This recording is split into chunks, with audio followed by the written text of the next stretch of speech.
ቲና በቁጥጥር ስር ዋለች።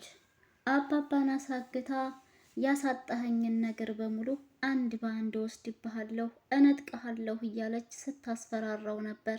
ግን ደግሞ አልተሳካላትም።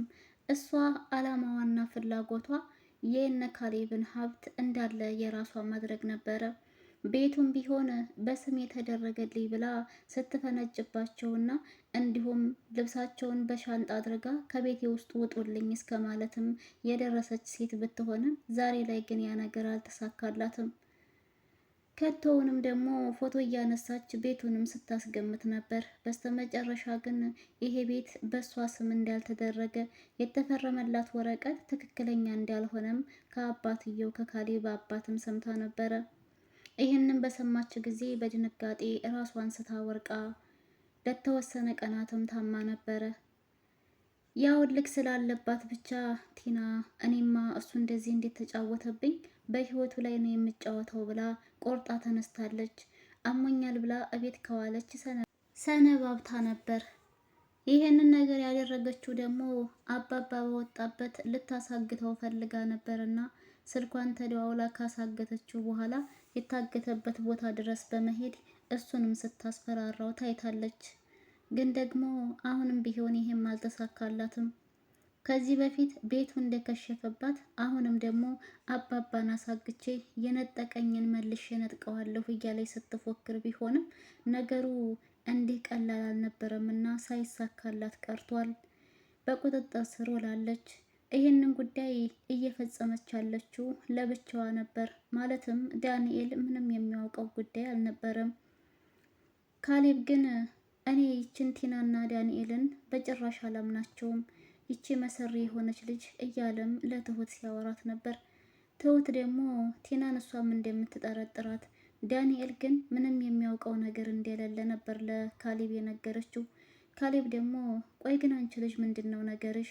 ትናንትና ቲና ስል ቲና እኮ ከቤት አልወጣችም፣ እንዴት እሷ እንደዚህ አይነት ነገር ልታደርግ ትችላለች ብለሽ ነበረ። ዛሬ ደግሞ ዳንኤል ስልሽ ዳንኤል ምንም የሚያውቀው ነገር የለም እያልሽ ነው። እና ታዲያ እሺ አባዬ የት ሄደ ይባላል? ከጓደኞቹ ጋር ደውዬ ስጠይቅ እንደሌለ ነግረውኛል። መስሪያ ቤትም ድረስ ሄጄ ነበር፣ እዛም ደግሞ የለም ይናታል። ትሁትም አዎ ካሌብ አውቃለሁ፣ አንተማ ፈልገህ አባዬን አላገኘኸውም። ግን ደግሞ አሁን ያለን አማራጭ ዳንኤልን በደንብ አድርገን ወደኛ እናቀርበውና አንድ በአንድ ቲና ወሬ የምትደብቀው ነገር ስለሌላት ስለምታወራው ያንን ወሬ ለእኛ እንዲያቀብለን እናደርጋለን ትለዋለች። ካሌብ ያለው አማራጭ በትሁት ሀሳብ መስማማት ስለነበር በዛ ነገር ተስማምቶ እሺ በቃ ትሁት ካልሺ እሰማሻለሁ ይላታል። ከዛ በኋላ እንግዲህ ያላቸው አማራጭ ዳንኤልን ወደ እነሱ ካቀረቡ በኋላ ከቲና ጋር አንድ በአንድ የሚያወሩትን መጥቶ ለእነሱ እንዲነግራቸው ነበር። ዳንኤልም እሱም ሀብት ገንዘብ ፈላጊ ቢሆንም ግን ደግሞ ቲና እየሰራችው ያለው ስራ ምንም ስላልጠቀመው ኪሳራ እንጂ ጥቅም ስላላገኘበት የእሷን ሴራ ማጋለጥ ፈልጓል። የምታወራውን ነገር በሙሉ እየመጣ ለካሌብና ለትሁትም ሲነግራቸው ነበር። ሰላም ሰላም፣ ውድና የተከበራችሁ የቻናል ቤተሰቦች እንዴት ናችሁ? ደህና ናችሁ ወይ? ሰላም ናችሁ ወይ?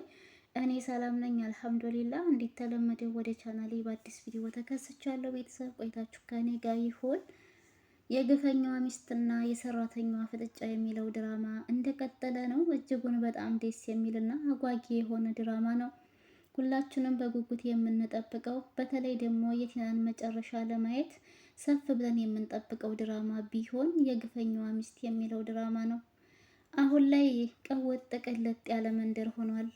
ቲና በሰው ገንዘብ እንግዲህ አልላቀቅም ብላ ትገኛለች። በስተ መጨረሻም የካሌብን አባት አሳግተዋለይ። ግን ብታሳግትም ነገሩ ሊሳካላት አልቻለም። አሁንም ቢሆን ካሌብ ጠርጣሪ ነውና ጠርጥሯታል። ስለጠረጠራትም ደግሞ ከሷ ላይ አይንን አልነቅልም፣ ይቺ መሰሪ የሆነች ልጅ እሷ ናት አባዬ ልታሳግተው ወይንም ደግሞ ልትደብቀው የምትችለው እያለም ሲያስብ ነበር። ይህ ሀሳቡ ትክክል ነበረ፣ አልተሳሳትም። አዎ የካሌብን አባት ያሳገተችው ቲና ነበረች። ያገተውም ሰውዬ ለምን እንዳገተው ባያውቅም ገንዘብ ስለሚከፈለውና እገት ስለተባለ ብቻ እንዳገተው ነበር የነገረው። የካሌብ አባት ግን እሺ ልጄ፣ እሷ የምትከፍልህን ገንዘብ እኔ እከፍልሃለሁኝ። አሁን ካለሁበት ከዚህ ከሰርክቤ ቦታ ልቀቀኝ፣ ፍታኝ ይለዋል። እሱም ደግሞ እሷ መታ አድርግ የምትለኝን ነገር ከሰማሁ በኋላ ነው እንጂ በጭራሽ ልፈታህ አልችልም ብሎ ነበር የመለሰለት። ያው የካሌብ አባት አፉንም ታፍኖ ስለነበረ እንደምንም ብሎ ከአፉ ላይ ያለውን ማሸጊያ ብቻ እንዲያነሳለት ይጠይቀዋል። አጋቹም ያን ያክል ክፉ ስላልነበረ እሱን እንኳን አንስቶለታል። እጁ ቢታሰርም ግን አፉን ተፈቷል። ትሁትና ዳንኤል አንድ ላይ በተቀመጡበት ቦታ ሆነው ትሁትም አባዬ በጣም መልካም ሰው ነው፣ ምንም አይነት ነገር እንዳይገጥመው እያለች ትጸልያለች። ዳንኤል ትሁት ጠርጥራኛለች ብሎ አስቦ ነው መሰለኝ።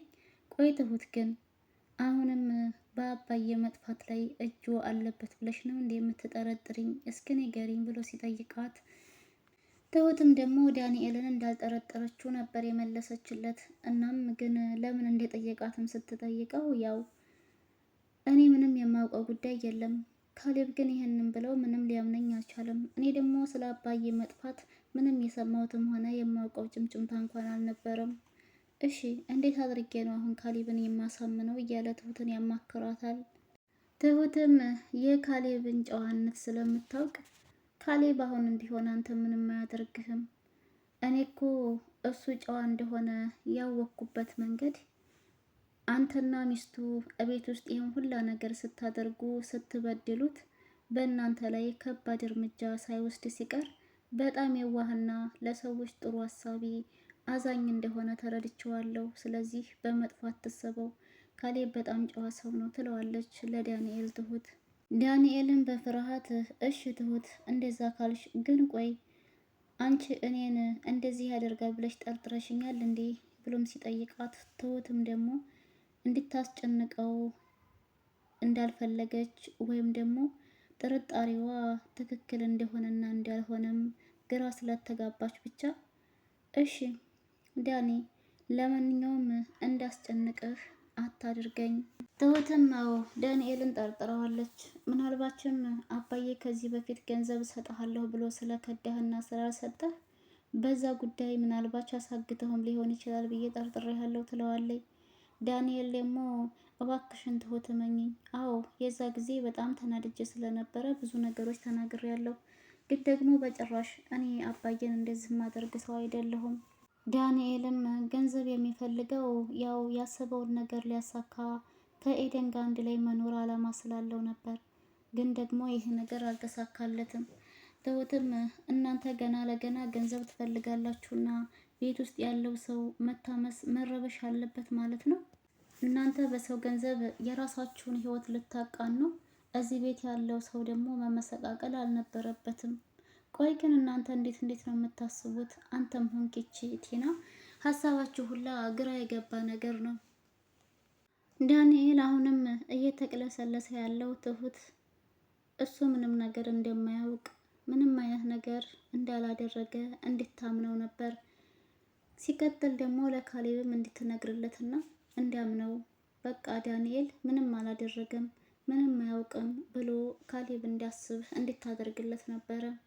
ትሁትም አይ ዳኒ አሁን በዚህ ሰዓት አንተ ካሌብ ይመነኝ አይመነኝ እያልክ የምትጨነቅበት ጉዳይ ሳይሆን ጉዳዩና አንገብጋቢው ነገር የአባዬ ጉዳይ ብቻ ነው ትለዋለች። ዳንኤልም ወይኔ ዳኒ ምን አይነት ነገር ውስጥ ነው የገባሁት ግን ይላታል።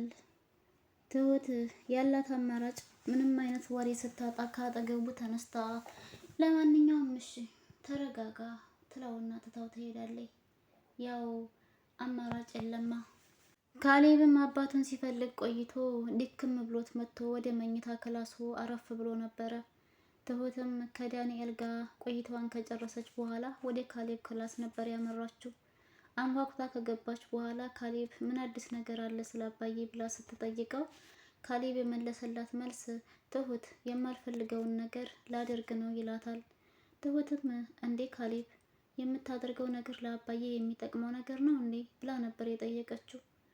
ካሌብ ይጥቀመው አይጥቀመው አላውቅም፣ ግን ትሁትም ካሌብ ምን እንዳሰበ ትጠይቀዋለች። ምን እንዳሰበ ስትጠይቀው ሁሉንም ነገር ትቼው ተቀምጬ ነበረ፣ ግን ደግሞ በማይመጣበት በአባዬ ነው የመጡብኝ። እናም አሁን ያለኝ አማራጭ ትሁትም ካሌብ፣ እኔ የእውነቴን ነው የምልህ፣ ዳንኤል ምንም አይነት ነገር ውስጥ የለበትም፣ ምንም የሚያውቀውም ነገር የለም እያለች ስትለው ካሌብ በዚህ ጊዜ እንዴ ቆይ ትሁት ግን ምን እያልሽ ነው? ባለፈው ቲናም ያለችበት አይመስለኝም ብለሽ ነበር፣ ዛሬ ደግሞ ዳንኤልም የለበትም ነው የምትይው? እና ሽማን ሊያደርገው ይችላል እያለ ሲጠይቃት እሷም እውነታውን ነግረዋለች። እንግዲህ በቀጣይ ክፍል ዲሉ የማን ይሆን የሚለውን ደግሞ አብረን የምናይ ይሆናል። ነገ ይለቀቅልናል። ቤተሰብ ከተመቻችሁ ላይክ፣ ሸር፣ ሰብስክራይብ